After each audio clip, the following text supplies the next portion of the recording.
ETF index mutual funds నేర్చుకుని stock మార్కెట్లో రాణించాలనుకుంటున్నారా? వెంటనే ఈ నెంబర్కి కాల్ చేయండి.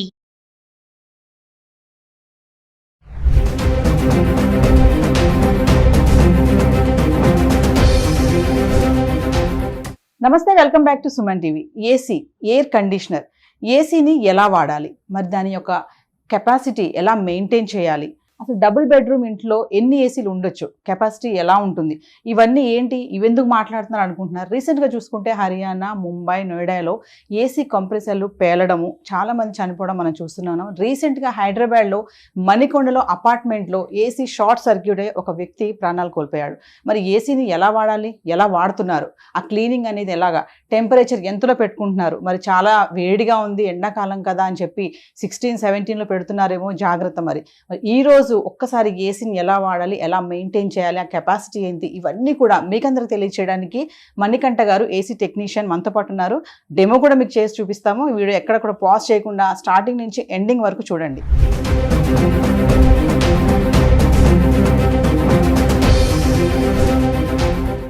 నమస్తే మణికంఠ గారు. నమస్తే మేడం. మణికంఠ గారు, ఈ మధ్య కాలంలో చూసుకుంటే ఎలక్ట్రానిక్ వస్తువులు అనేవి పేలడం అనేది మనం చూస్తూనే ఉన్నాం. మామూలుగా మొబైల్ ఛార్జర్ ఎక్కువ హీట్ అయితే పేలుతుంది అంటారు. అలాగే చూస్తే ఏసీ, ఎయిర్ కండిషనర్ కూడా కంప్రెసర్లో మంటలు రావడము, షార్ట్ సర్క్యూట్ అవ్వడము, చాలామంది ప్రాణాలు పోవడం కూడా మనం చూస్తున్నాం. అంటే ఒక టెక్నీషియన్గా ఈరోజు మా వ్యూవర్స్కి ఏసీని ఎలా మెయింటైన్ చేయాలి, ఆ కెపాసిటీ కానీ, ఆ టెంపరేచర్ కానీ, ఎందుకు ఈ ప్రమాదాలు అన్నీ జరుగుతున్నాయంటే కారణాలు ఏంటంటారు? అదేవిధంగా నేను వచ్చి ఏసీ టెక్నీషియన్గా 15 ఏళ్ల అనుభవం ఉంది. ఈ మధ్యకాలంలో ఏసీలు పేలిన సందర్భాలు కూడా నిజంగానే ఉన్నాయి. దాని నిమిత్తమే స్టూడియోకి వచ్చి చెప్పడం జరుగుతుంది. ఆల్రెడీ మీకు ఏసీ గురించి తెలిసి ఉండొచ్చు, కానీ నాకు తెలిసినంత తెలియకపోవచ్చు. కాబట్టి ఈ విషయం చెప్పదలుచుకున్నాను. ఏసీ ఏంటంటే అవుట్డోర్ యూనిట్, మేజర్గా కంప్రెసర్ ఒత్తిడికి హై టెంపరేచర్కి గురైతే కనుక కంప్రెసర్ పేలే సందర్భాలు రేర్గా అయితే ఉన్నవి. కాలిపోవడం కానీ పేలిపోవడం కానీ జరుగుతాయి అనమాట. అదేంటంటే మెయిన్గా వెంటిలేషన్, అవుట్డోర్ యూనిట్ నుంచి వచ్చే ఎయిర్, హీట్ ఎయిర్ని అడ్జస్ట్ ఫ్రీగా వెళ్ళిపోయే విధంగా, ఫ్రీగా ఉండే విధంగా అమర్చుకోవాలి. లేదనుకుంటే ఏంటంటే ఆటోమేటిక్గా ఆ హీట్ ఎయిర్ వల్ల, ఆల్రెడీ ఎండాకాలం హీట్ వల్ల ఎక్కువ హీట్ అయిపోయి హై ప్రెషర్కి లోనే గ్యాస్ పంపింగ్ ఉంటుంది అనమాట. అది కంప్రెసర్ పేలిపోయే సందర్భాలు కూడా జనరల్గా జరుగుతూ ఉంటాయి. దాన్ని బట్టి మనం అవుట్డోర్ యూనిట్ మాత్రం సేఫ్ ప్లేస్లో రూఫ్ పైన పెడితే కనుక కూడా కంప్లీట్ సూర్యరశ్మి పడే విధంగా కాకుండా కొంత షెల్టర్ లాగా పెట్టుకోవాలి. మామూలుగా చూసుకుంటే అండి, ఇప్పుడు డబుల్ బెడ్రూమ్, త్రిబుల్ బెడ్రూమ్ ఉంటుంది కదా, ఈ మధ్యకాలంలో హాల్లో కూడా ఏసీలు పెడుతున్నారు. ప్రతి గదిలో కూడా ఏసీ పెట్టుకుంటున్నారు, హాల్లో కూడా పెడుతున్నారు. అంటే అట్లా అన్ని గదుల్లో ఏసీ పెట్టుకోవచ్చా మనము? సింగిల్ ఫేస్ మీటర్ మీద ఒక 2 ఏసీలు మాత్రమే నడుపుకోవచ్చు మేడం. అది కూడా ఒక 1 టన్ను, ఒక 1.5 నడిపించుకోవచ్చు. ఒకటేసారి 1.5 2 వేసినప్పటికీ కూడా వైరింగ్ కాలిపోయే అవకాశం ఉంది. 3 ఫేస్ కనుక అయితే కనుక హాల్లో 2 బెడ్రూమ్లో పెట్టుకోవచ్చు. సో మనకంటే ఒక్కసారి మా వ్యూవర్స్కి ఈరోజు కంప్లీట్గా ఏసీది ఎట్లా మెయింటైన్ చేయాలి, ఏంటి, అవన్నీ ఒకసారి డెమో చూద్దాం. తప్పకుండా మేడం. ఏసీ సర్వీసింగ్ చేయించుకునే విధానం ఏంటంటే, ఇది ఏంటంటే indoor unit, AC outdoor unit, indoor unit 2 రకాలుగా వస్తాయి అన్నమాట. ఈ ఫిల్టర్స్ రెగ్యులర్గా కంప్లీట్గా వాడుతున్నాము అనుకుంటే మంత్లీ ఒకసారి కంపల్సరీ క్లీన్ చేసుకోవాలి. ఇయర్లీ 2 టైమ్స్ టెక్నీషియన్ ద్వారా పిలిపించుకుని మరీ క్లీన్ చేసుకోవాలి. ఏసీ ఆల్రెడీ డస్ట్ ఎక్కువ పట్టేసిందంటే కూలింగ్ రావడం జరగదు. ఈ ఫిల్టర్స్తో పాటు టెక్నీషియన్ ఏంటంటే కంప్లీట్గా ఈ కూలింగ్ కాయిల్ని కూడా క్లీన్ చేయడం జరుగుతుంది. కంప్లీట్గా ప్రెజర్ పంపు వాడతారు.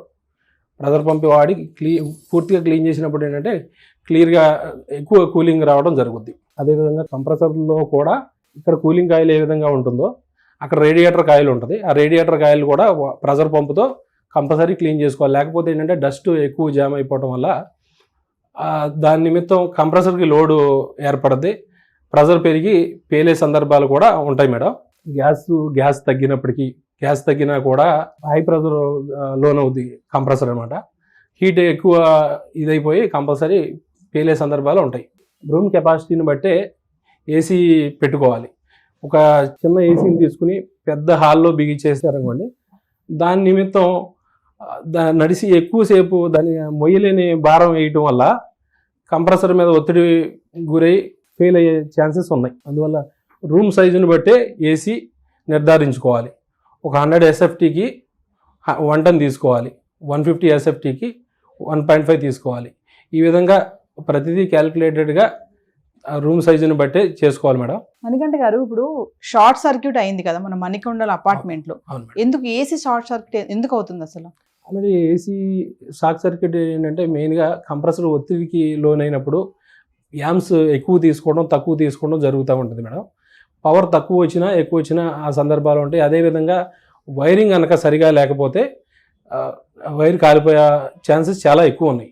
ఆల్రెడీ షిఫ్టింగ్ అయిన సందర్భాలు కూడా ఉంటాయి. ఏసీలు వేరే ఇంటి నుంచి వేరే ఇంటికి మార్చుకున్నప్పుడు కూడా ఆ ఇంట్లో సరైన వైరింగ్ ఉండకపోవచ్చు. అది ఎలక్ట్రీషియన్ ద్వారా చెక్ చేయించుకుని 4² mm ఉందో లేదో గమనించుకుని దాని నిమిత్తమే ఏసీ బిగించుకోవాలా లేదని చూసుకోవాలి. లేదు నిజంగా పవర్ పాయింట్ కనుక సరి లేకపోతే కంపల్సరీ పవర్ పాయింట్ సరి చేసుకున్న తర్వాతే ఏసీని ఇన్స్టాల్ చేసుకోవాలి. ఆ ఏసీ ఇప్పుడు పరిసర ప్రాంతాలు శుభ్రంగా ఉండాలనేది ఏ విధంగా అంటారో ఇది ఇంట్లో కూడా ఏంటంటే ఏసీ పక్కన పవర్ సాకెట్కి దగ్గరలో ఏది కూడా ఉండే విధంగా బట్టలు కానీ ఏదైనా వస్తువులు కానీ ఉండకుండా చూసుకోవాలి. ఇంకోటి ఇప్పుడు టెంపరేచర్ ఉంటుంది కదండి, మనకి 16, 17 ఉంటాయి. చాలా మంది 17, 18 పెడతా ఉంటారు. ఎంతవరకు కరెక్ట్? నైట్ అంతా ఆన్ చేసి పెడతారు ఏసీని కూడా, అది ఎంతవరకు కరెక్ట్ అంటారు? కరెక్ట్ కాదు మేడం. అది ఓన్లీ 25, 26 degreesలో ఏసీ నడిపించుకుంటే మన శరీరానికి కూడా మంచిది, ప్లస్ పవర్ సేవింగ్ ఉంటుంది. ఏసీకి ఒత్తిడికి గురవదు. ఏసీ ఆల్రెడీ మామూలు కాలంలో కూడా ఏసీ కంప్రెసర్ చాలా హీట్లో వర్క్ చేస్తుంది.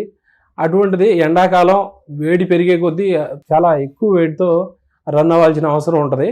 దాని నిమిత్తం ఏంటంటే ఏసీ కూడా మనకి ఏ విధంగా రెస్ట్ అవసరమో ఏసీ కూడా కంపల్సరీ రెస్ట్ అనేది అవసరం మేడం. మనం 25, 26 degrees ఈ రేంజ్లో మెయింటైన్ చేస్తే కనుక కంప్రెసర్ ఆన్ ఆఫ్ అవ్వడం అనేది కూలింగ్ వచ్చిన తర్వాత ఆన్ ఆఫ్ జరగడం అనేది జరుగుద్ది, రెస్ట్ దొరుకుద్ది. కానీ 18 degreesలో కనుక రన్ చేస్తే 18 degrees టెంపరేచర్ రూమ్లో రాదు, వచ్చే ఛాన్స్ అయితే సమ్మర్లో ఉండదు. కంప్రెసర్ కంటిన్యూ రన్ అవ్వడం వల్ల కంప్రెసర్ కాలిపోయే సందర్భాలు చాలా ఎక్కువ ఉన్నాయి. ఇంకా చాలా మంది ఇళ్ళలో ఏంటంటే బెడ్రూమ్లో ఏసీ వేసి హాల్లో కూర్చుంటారు. అంటే ఆ ఏసీ అంతా హాల్లోకి వస్తుంది, చల్లగా అవుతుంది అని చెప్పేసి డోర్లు తీసి పెడతా ఉంటారు. అది ఎంతవరకు కరెక్ట్? నేను కూడా చూస్తూ ఉంటాను మేడం బయటికి. నేను చాలా మంది ఇళ్లలో చూశాను.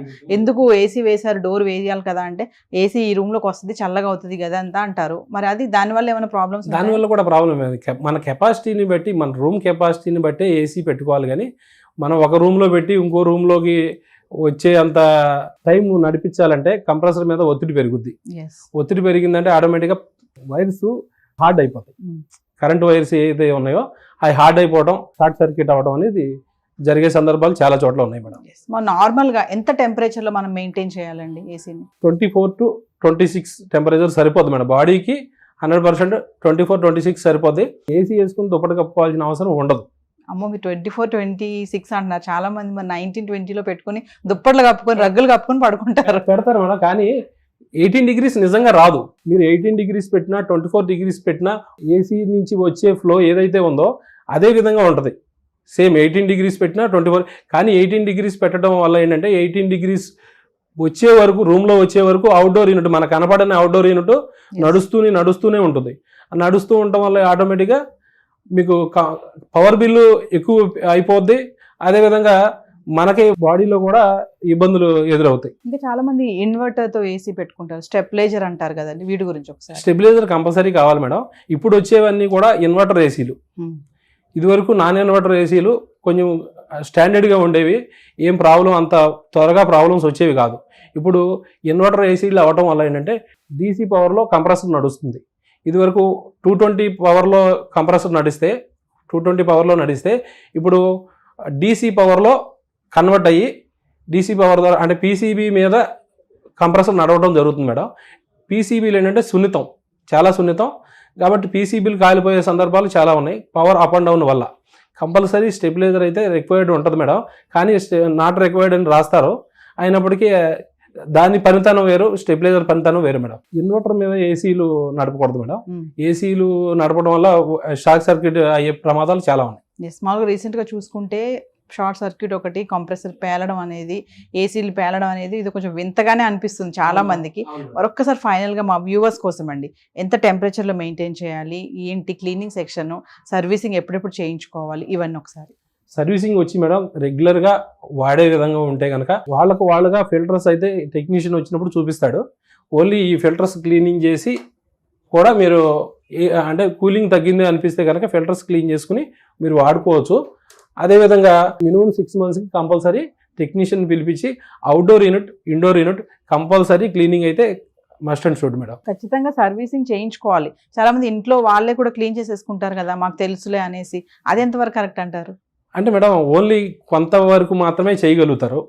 కనీసం 6 months కాకపోతే 1 yearకి ఒక్కసారైనా కంపల్సరీ టెక్నీషియన్ పిలిపించి గ్యాస్ ఏ విధంగా ఉంది, గ్యాస్ లీకేజ్ ఏదైనా ఉందా, సర్వీసు రిక్వైర్మెంట్, అవుట్డోర్ ఎంతవరకు డస్ట్ ఉన్నదంతా తీసేయడానికి టెక్నీషియన్కి తెలుస్తుంది మేడం.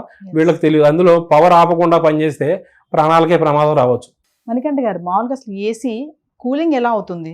ఏం లేదు మేడం, ఏసీలో రిఫ్రిజిరెంట్ నింపడం జరుగుద్ది. గ్యాస్ R32 గ్యాస్ అనేది నింపడం జరుగుద్ది. ఆ గ్యాస్ కంప్రెసర్లో ఛార్జ్ చేయటం వల్ల కంప్రెసర్ పిస్టన్ వైండింగ్ ఉంటుంది. దాన్ని సర్క్యులేట్ చేసి ప్రెజర్తో పైపుల్లోకి నింపడం ద్వారా కూలింగ్ అనేది ఏర్పడుతుంది మేడం. అది ఇండోర్ దగ్గరికి వస్తుంది. ఆ కూలింగ్ ఇండోర్ నుంచి ఇక్కడ ఫ్యాన్ ద్వారా బయటికి రావడం జరుగుతుంది మేడం. అదేవిధంగా గ్యాస్ లీక్ ఉన్నప్పటికీ కూడా ప్రమాదాలు జరిగే అవకాశం ఉంది మేడం. ఈ గ్యాస్ కూడా కొంచెం ఫ్లేమబులే. కమింగ్ టు పవర్ కెపాసిటీ అండి, పవర్ కెపాసిటీ ఎలా ఉండాలి? ఏసీకి ఏంటంటే ఆటోమేటిక్గా కంపల్సరీ ఎంసీబీలు బిగించుకోవాల్సిన అవసరం ఉంటుంది మేడం. ఓన్లీ ప్లగ్ ఉంది, ప్లగ్లో పెట్టేసేసి ఆన్ చేసే విధంగా కాకుండా డబుల్ పోల్ ఎంసీబీ ఉంటే ఏంటంటే న్యూట్రల్ కూడా కంట్రోల్ అవుతుంది. ఫేసు న్యూట్రల్ 2 కంట్రోల్ అవ్వడం వల్ల 2 ఒకటేసారి ఆన్ చేస్తారు, 2 ఒకటేసారి ఆఫ్ చేసుకుంటారు. లేదు అనుకుంటే ఆఫ్ చేసి ఉన్నప్పటికీ సింగిల్ పోల్ ఎంసీబీ అయితే కనుక ఆఫ్ చేసి ఉన్నప్పటికీ కూడా న్యూట్రల్ నుంచి కూడా పవర్ వచ్చిన సందర్భాలు ఉన్నాయి. ఆఫ్ చేసి ఉన్న ఏసీలు కూడా కాలిపోయిన సందర్భాలు కూడా ఉన్నాయి మేడం. ఎస్, మామూలుగా మణికంఠ గారు, ఇప్పుడు ఎలక్ట్రానిక్ వస్తువులు ఏమైనా కొనేటప్పుడు ఆ బ్రాండెడ్ కానీ ఇవన్నీ చూడమని చెప్తా ఉంటారు. కొంతమంది ఏంటంటే తక్కువ రేటుకి వస్తుంది కదా అని కొనేస్తారు, బ్రాండ్ చూడరు. ఏదైతే ఏముందిలే, గాలి అయితే రావాలి కదా, ఇది పని చేస్తే చాలు, మన పనికి ఇది అవసరం అవుతుందా లేదా, నాణ్యతతో మనకు పని ఏంటి, కొద్ది రోజులు వాడతాము పడేస్తామా అన్న ఆలోచనతో కూడా ఉంటారు కదా. అంటే బ్రాండ్ తీసుకోవాలి, ఎలక్ట్రానిక్ వస్తువులు ఏ పడితే కొనేయచ్చు అంటే ఒక టెక్నీషియన్గా మీరు ఏం చెప్తారు? లేదు మేడం, ఏ పడితే కొనేసుకుంటే అది చాలా ప్రాణ నష్టం దాకా తీసుకెళ్లే ఇది విధానం ఉంది. కాబట్టి ఐఎస్ఐ మార్కు ఉన్న వైర్లు కానీ ఏసీల్లో కానీ ఏదైనా బ్రాండ్ కంపల్సరీ తీసుకోవాలి మేడం. ఎందుకంటే రీసెంట్గా చూసుకుంటే మనకి నోటీసెస్ కూడా వచ్చాయి, షార్ట్ సర్క్యూట్ చాలా మంది చనిపోతున్నారు ఈ పవర్ ఫ్లక్చుయేషన్స్ వల్ల కూడా. ఇంట్లో కూడా ఒక్కొక్కసారి పవర్ ఫ్లక్చుయేట్ అవుతూ ఉంటుంది, ట్రిమ్ అయిపోతూ ఉంటుంది కదా, ఇవెందుకు ఎందుకు జరుగుతాయి అంటారు? జాయింట్స్ లేకుండా చూసుకోవాలి మేడం. ఏదైనా ఏసీ కావచ్చు, ఏదైనా మేజర్ ఐటమ్స్ ఎక్కువ జాయింట్స్ ద్వారా వైర్ని రన్ చేస్తే ఆ జాయింట్ కొన్నాళ్ళకి ఊడిపోయి షార్ట్ సర్క్యూట్ అవుతుంది మేడం. అక్కడ ఏదైనా క్లాత్ కానీ కవర్స్ కానీ ఏదైనా ఉన్నాయంటే చాలా ప్రమాదం జరిగే అవకాశం ఉంది. ఇంకా ఫైనల్గా చూసుకుంటా అండి, ఎర్తింగ్ అంటారు కదా, అంటే ఎర్తింగ్ అనేది ఉంటే ఈ షార్ట్ సర్క్యూట్ అనేవి తగ్గొచ్చు అని అంటారా? Earthing compulsory madam. ఎర్తింగ్ అనేది ప్రాపర్ కంపల్సరీ ఉండాలి ప్రతి ఇంటికి. ఏసీకి, గ్లేజర్కి, అదేవిధంగా వాషింగ్ మిషన్కి, పెద్ద ఐటమ్స్ అన్నిటికీ కూడా ఎర్తింగ్ కంపల్సరీ మేడం. కానీ తెలిసినా కూడా చాలా మంది ఈ ఎర్తింగ్ అనేది ప్రతి ఇళ్లలో మనం చూస్తున్నామా అంటే, మీరు చాలా హౌసెస్ విజిట్ చేస్తూ ఉంటారు టెక్నీషియన్ కాబట్టి రిపేర్ చేయడానికి వెళ్ళినప్పుడు, మరి ఎర్తింగ్ లేని ఇల్లు చాలా చూసే ఉంటారు. ఏంటంటే అవగాహన లేక అంటారా, లేకపోతే సమస్య వచ్చినప్పుడు చూసుకుందాంలే అన్న ఆలోచన అంటారా? అదే మేడం, మీరు చెప్పినట్టు సమస్య వచ్చినప్పుడు చూసుకుందాం అని అనుకుంటారు. ఇది పెద్ద సమస్య కాదు అనే విధంగా ఫీల్ అవుతారు. అందులో ఇళ్ళు మారే విధానం ఇవి ఉంటాయి కదా. అయినప్పటికీ కూడా ఎర్తింగ్ ప్రాపర్గా లేకపోతే చాలా ప్రమాదాలకు గురవుతారు, ఇబ్బంది జరిగే అవకాశం ఉంది. మణికంఠ గారు, ఇప్పుడు చాలా మంది ఏసీ ఆన్ చేశాక చాలాసేపు అయినా కూడా అది కూల్ రావట్లేదని చెప్పేసి పట్టించుకోరు, ఆ రన్నింగ్లో వదిలేస్తే అలాగే వాళ్ళ పని వాళ్ళు చేసుకుంటూ ఉంటారు. దానివల్ల కూడా ఏమన్నా ప్రాబ్లమ్స్ ఉంటాయా, ప్రమాదాలు ఏమైనా ఉంటాయంటారా? Compulsory madam. ఏసీ కూలింగ్ వచ్చినంతసేపు దానిగా బాగానే పనిచేస్తుంది. కూలింగ్ రావట్లేదు అంటే కంపల్సరీ దాన్ని స్విచ్ ఆఫ్ చేసి అథరైజ్డ్ టెక్నీషియన్ పిలిపించి చేయించుకోవాలి మేడం. ఎందుకంటే ఇండోర్ యూనిట్ అనేది లోపల ఉంటుంది, అవుట్డోర్ యూనిట్లో ఏం జరుగుతుంది అనేది ఎవరికి తెలియదు. నిజంగా అక్కడ షార్ట్ సర్క్యూట్ జరగవచ్చు, లేదు అనుకుంటే కంప్రెసర్ ఆఫ్ ఆన్ అంటే హై యాంప్స్ తీసుకుని వైర్లు ఏదన్నా కూడా కాలవచ్చు. అంటే ఏసీ కూడా చెడిపోయే సందర్భం ఉంటుంది మేడం. ఇంకా చాలా మందికి ఉన్న అలవాటు ఏంటంటే స్విచ్చెస్ ఆపరండి, అది ఏదైనా సరే. మరి ఏసీ వరకు వచ్చి మనం ఏసీ గురించి మాట్లాడుకుంటున్నాం కాబట్టి ఆన్లో ఉన్నప్పుడు స్విచ్ ఆన్ చేసి అది ఆఫ్ చేశాక స్విచ్ ఆఫ్ చేయని వాళ్ళు కూడా చాలా మందే ఉన్నారు. అది ఎంతవరకు కరెక్ట్ అంటారు? కంపల్సరీ స్విచ్ అయితే ఆఫ్ చేసుకోవాలి మేడం. కనీసం అంటే రెగ్యులర్గా రన్నింగ్ పెడుతున్నాము అంటే ఆన్ చేయకపోయినా పర్లేదు, లేదు ఈరోజు బయటికి వెళ్ళేది ఉంది కంపల్సరీ అనుకుంటే కంపల్సరీ ఆఫ్ చేసే వెళ్ళాలి. ఏసీ వాడకానికి కూడా ఒక లిమిట్ ఉంటుందా అండి, లేదంటే మార్నింగ్ టు ఈవినింగ్ వరకు ఏసీ ఆన్ చేసి ఉంచొచ్చు ఇంట్లో? కంపల్సరీ ఏసీకి రెస్ట్ అనేది ఉండాలి, కంపల్సరీ ఏసీ ఆఫ్ చేసుకోవాలి. ఆఫ్ చేసుకోవాలి, కంప్లీట్ రన్నింగ్ గా ఆన్ లో ఉంచకూడదు, కంప్లీట్ రన్నింగ్ చేయకూడదు. థ్యాంక్ యూ మణికంఠ గారు, మంచి సమాచారం అందించారు. అంటే ఏసీ ఎలా వాడాలి ఏంటి, మరి ప్రమాదాల నుంచి ఎలా బయటపడాలి, రీజన్స్ ఏంటి, ఎంత జాగ్రత్తలు తీసుకోవాలనేది. Thank you very much.